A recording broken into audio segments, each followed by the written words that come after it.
ઓછા 7.5 pH નું પાણી હોય તો આપણા શરીરમાં કોઈ તકલીફ નથી. આપણું ભોજન જે છે તે જો 7.5 pH નું હોય તો કોઈ તકલીફ નહીં, શરીરને વાંધો ન આવે. અને એનાથી વધારે હોય તો વધારે સારું, અને એનાથી ઓછું હોય તો શરીરમાં નુકસાન થાય. બધા રોગ થવાના બધા કારણો છે તે આપણું જો 0 થી માંડી અને 1 2 3 4 5 6 7 7 એટલે વચ્ચે લીટો આપ્યો છે એટલે 7.5 નો હોય તો કોઈ રોગ થાય નહીં. એના માટે આપણી જે ચા પીવી છે ને એ બહુ ડેન્જર છે. એ 0 ઉપર હોય એટલે આપણા શરીરમાં પાચન થાય નહીં.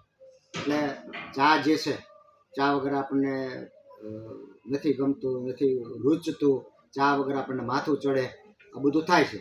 પણ ચા દારૂ કરતાં અનેક ગણી નુકસાન, 12 ગણું નુકસાન કરે. ચા કેટલું નુકસાન કરે બેન? 12 ગણી આપણને ખબર નથી. અને આપણે ચા પીતા રહેલા છે. તમારે ઘરે અમે આવ્યા હોય અને જો તમે ચાનું ન પૂછો તો અમને ખોટું લાગી જાય કે એને ઘરે ગયા હતા તો ચાનું ન પૂછ્યું. એટલે જે ડેન્જર વસ્તુ છે, જે પીવાનું જ નથી એવી ચા આપણે સ્વાગતમાં લગાવી મહેમાનોને આપણે આપીએ છીએ, આપણે પીએ, આપણા બાળકોને ચા અને દૂધ પાઈએ છીએ.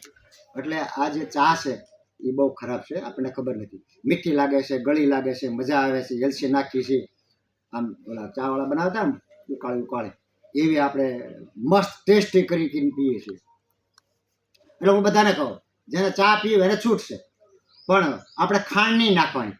એની જગ્યાએ ઓલી કાળી જીરી આવે ને એ નાખી દેવાની, ભાવ રાખીને 2 ફાકડા, તો શું થાય? કડવી ઝેર થાય. અને એ આપણા શરીરને ફાયદો થયો, આપણા શરીરમાં આપણને ફાયદો કરે. પણ આપણી જીભ કેવી ટેવાયેલી છે? ગળ્યું ખાવાનું, સ્વાદવાળું, મીઠું ખાવાનું. એટલે આ જે છે તે ચામાં 0 pH છે, બરાબર છે. તો જો આપણે 7.5 pH નું પાણી, તમારું પાણી ઊંચું કરો બેન. હા, તમારું જે પાણી છે તે બરાબર છે, તમારું પાણી પણ બરાબર છે.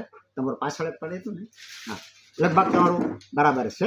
અને અહીંયા જે આપણું તળાવનું પાણી છે અમે ગાળતાય નથી, અને ગાળ્યા વગરનું ડાયરેક્ટ પીએ છીએ. પહેલાંના જે પીતા ને જમાના એવું. અને એ 7.5 pH નું પાણી છે. એટલે અમારે એ પાણી થાય નાહવાનું, ધોવાનું, પાણી પીવાનું, બધું જ કરવાનું. જો તમારું માણસ બંધ કરવાનું.